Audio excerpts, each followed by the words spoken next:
Uchumi ni jambo ambalo kila Mtanzania ana uwezo wa kutoa tathmini yake.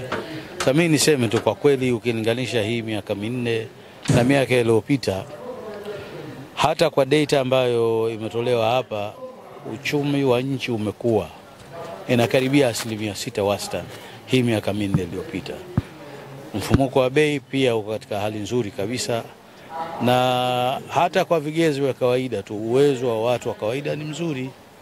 Watu wanaweza kuishi maisha yao, wakala chakula, watoto wanasoma, na mimi kwa binafsi nafikiri mambo ni mazuri kwa ujumla wake.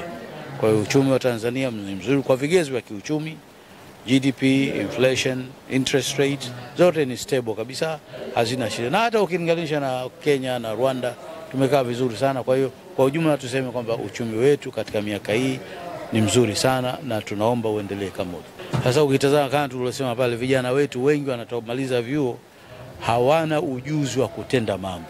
Kwa hiyo tatizo si kwamba uchumi hauwaingizi, wenyewe hawana ujuzi. Kwa hiyo inabidi tuhakikishe kwamba vijana tunawatoa sasa hivi tuwape ujuzi wa kutosha wa kufanya mambo baada ya kumaliza vyuoni. Na hilo ni kazi ya serikali na pia ni kazi ya sekta binafsi kusaidiana na serikali ili kuwachukua vijana katika internship scheme zile za miezi mitatu, kuwafundisha kazi, waweze kujifunza vitu ili wakimaliza chuo angalau wawe na kitu cha kufanya.